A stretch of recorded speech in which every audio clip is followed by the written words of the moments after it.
Shalom saudara yang terkasih di dalam Tuhan Yesus Kristus. Kembali lagi bersama saya di kanal YouTube Raja Wali Kasih. Bersama-sama kita akan merenungkan kebenaran firman Tuhan dengan tema berduka tetapi berbahagia. Namun sebelumnya kita akan berdoa terlebih dahulu. Bapa di surga, terima kasih buat anugerah kasih-Mu yang berlimpah atas kami. Kami ada sebagaimana ada saat ini semua karena berkat-Mu, kemurahan-Mu atas kami. Bila sebentar kami tidak membaca, mendengarkan, merenungkan serta melakukan apa yang menjadi firman-Mu, Engkau yang mengurapi setiap kami. Kami percaya firman-Mu ya dan amin. Firman-Mu pelita bagi kaki kami dan terang bagi jalan kami. Dan kami percaya ketika firman-Mu disampaikan, yang sakit Tuhan sudah sembuhkan, yang berbeban berat Tuhan berikan kelegaan, dan yang berkekurangan Tuhan cukupkan, bahkan berkati berlimpah-limpah dalam nama Tuhan kami Yesus Kristus. Terima kasih Tuhan Yesus. Sekali lagi urapi hamba-Mu, apa yang hamba-Mu sampaikan hanyalah firman-Mu untuk hormat kemuliaan nama-Mu. Dalam berkat nama Tuhan Yesus kami berdoa dan mengucap syukur. Amin. Pembacaan firman Tuhan terambil dari kitab Matius 5 ayat yang pertama sampai ke-12. Matius 5 ayat yang pertama sampai ke-12, ucapan bahagia.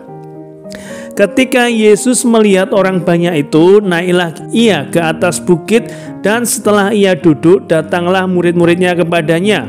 Maka Yesus pun mulai berbicara dan mengajar mereka, katanya, "Berbahagialah orang yang miskin di hadapan Allah, karena merekalah yang empunya kerajaan surga.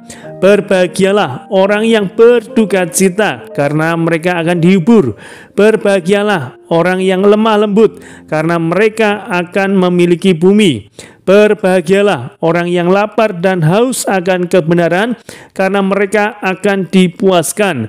Berbahagialah orang yang murah hatinya, mereka akan beroleh kemurahan. Berbahagialah orang yang suci hatinya, karena mereka akan melihat Allah. Berbahagialah orang yang membawa damai, karena mereka akan disebut anak-anak Allah. Berbahagialah orang yang dianiaya oleh sebab kebenaran, karena merekalah yang empunya kerajaan surga. Berbahagialah jika kamu karena aku, kamu dicela dan dianiaya, dan kepadamu difitnahkan segala yang jahat. Bersukacita dan bergembiralah, karena upahmu besar di surga, sebab demikian juga telah dianiaya nabi-nabi yang sebelum kamu." Nah, ayat nas kita terambil dari Matius 5 ayat yang keempat. Berbahagialah orang yang berduka cita. Sekali lagi, berbahagialah orang yang berduka cita, karena mereka akan dihibur. Saudara yang terkasih di dalam Tuhan Yesus Kristus, yang namanya berduka cita pasti sangat berbeda dengan yang namanya berbahagia. Duka cita adalah lawan kata dari kebahagiaan. Lalu apakah firman yang ditulis itu tidak salah? Duka cita atau kesedihan menyelimuti hati seseorang ketika ia ditinggalkan orang yang dikasihi. Entah itu orang tua, sahabat, pacar, suami, atau istri, dan sebagainya. Duka cita yang kita rasakan seolah-olah tak terobati meskipun terus dihibur oleh banyak orang.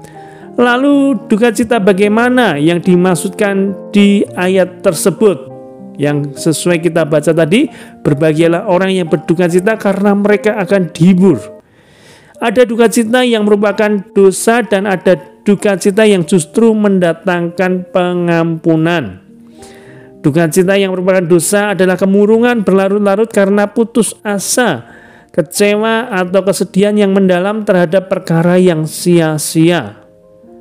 Dikatakan di 2 Korintus 7 ayat yang ke-10, duka cita yang dari dunia ini menghasilkan kematian. Artinya, duka cita yang mendatangkan dosa itu adalah duka cita yang terus larut karena putus asa atau kecewa terhadap perkara yang sia-sia. Ya. Adapun duka cita yang mendatangkan pengampunan adalah duka cita karena dosa, baik itu dilakukan di diri sendiri ataupun perbuatan orang lain. Inilah duka cita yang Tuhan maksudkan, menyadari ketidaklayakan di hadapan Tuhan akibat dosa-dosa yang diperbuat akan menimbulkan rasa duka cita yang mendalam dalam diri seseorang. Jadi ketika kita berbuat dosa dan kita menyadarinya, maka kita berduka cita. Kenapa kita melakukan hal tersebut? Nah, itu yang dimaksud duka cita yang mendatangkan pengampunan. Orang berdosa yang telah dijamah oleh kuasa Roh Kudus tidak akan pernah bersuka cita karena dosa-dosanya. Sebaliknya, ia akan meratap dan berduka karena sadar bahwa jalan-jalannya sudah jauh dari kebenaran dan telah melukai hati Tuhan, karena hidupnya sudah tidak kudus lagi. Jadi, orang yang sudah dipenuhi Roh Kudus, dia akan berduka cita ketika dia mengingat kembali akan dosa-dosa yang sudah dia lakukan, atau dia tidak bisa bersuka cita karena dosa-dosa yang sudah diperbuatnya. Duka cita semacam ini akan memperoleh penghiburan dari Tuhan, yaitu berupa pengampunan dan kehidupan yang kekal. Jadi sekali lagi, duka cita yang mendatangkan pengampunan, duka cita yang semacam itulah yang nantinya akan mendapat penghiburan dari Tuhan, yaitu berupa pengampunan dan kehidupan kekal. Tuhan akan mengubah ratapan itu menjadi tari-tarian karena Tuhan Yesus sudah menanggung segala dosa-dosa kita di atas kayu salib. Rasa duka cita itu seharusnya ada di dalam hati kita setiap kali kita berbuat dosa dan menyadarinya. Nah, ini adalah duka cita yang mendatangkan pengampunan. Jadi setiap kali kita entah sengaja maupun tidak sengaja berbuat dosa, pasti kita akan merasakan suatu rasanya perasaan bersalah, berduka cita, karena kita sudah melenceng jauh dari yang Tuhan kehendaki. Duka cita ini timbul bukan karena kekuatan kita sendiri, melainkan pekerjaan Roh Kudus. Bila masih ada orang Kristen yang telah bersuka cita dan kelihatan santai-santai saja ketika melakukan dosa, berarti masih perlu dipertanyakan kelayakannya sebagai orang percaya. Dan berarti ia belum hidup dalam pertobatan. Ingat, tanpa pertobatan kita tidak beroleh di dalam kerajaan surga. Dikatakan Ibrani 12 ayat yang ke-15. Kita akan baca bersama-sama. Ibrani 12 ayat yang ke-15. Demikian firman Tuhan. Ibrani 12 ayat yang ke-15. Jagalah supaya jangan ada seorang pun menjauhkan diri dari kasih karunia Allah, agar jangan tumbuh akar yang pahit yang menimbulkan kerusuhan dan yang mencemarkan banyak orang. Ya.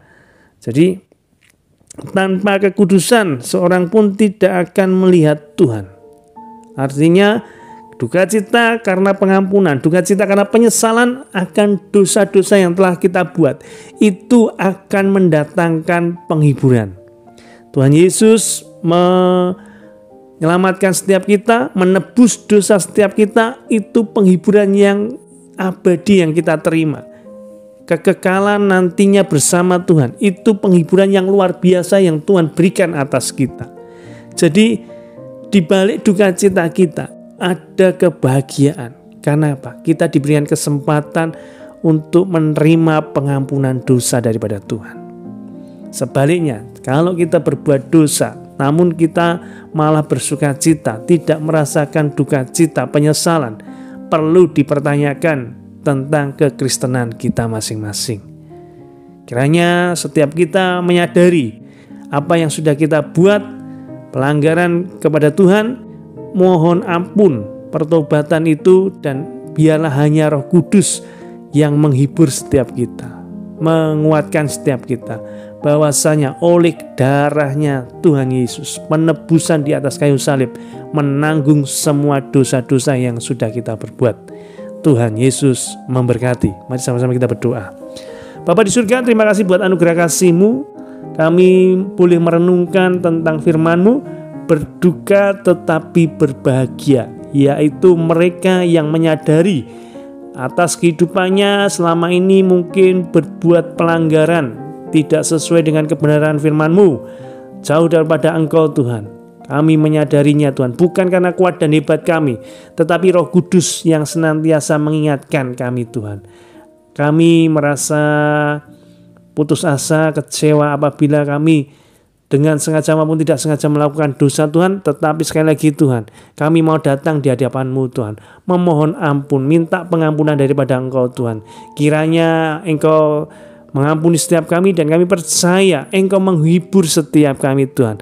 Engkau menyediakan hari depan yang penuh pengharapan Tuhan. Engkau menyediakan pengampunan bagi kami Tuhan, untuk kami boleh menjalani kehidupan ini jauh lebih baik lagi Tuhan, lewat ucapan kami, lewat tindakan kami, lewat pikiran kami yang memuliakan nama-Mu saja Tuhan Yesus Kristus. Berkati saudara-saudara kami yang saat ini tengah dalam pergumulan, mereka yang berputus asa, merasa kecewa oleh karena pelanggaran dan dosa yang telah dibuat, kiranya Tuhan hiburkan mereka Tuhan, bangkitkan kembali mereka Tuhan, untuk menjalani kehidupan ini jauh lebih baik lagi Tuhan, sebagai umat pemenang, bahkan umat yang lebih dari pemenang Tuhan. Terima kasih Tuhan Yesus, terpujilah nama-Mu, haleluya, amin.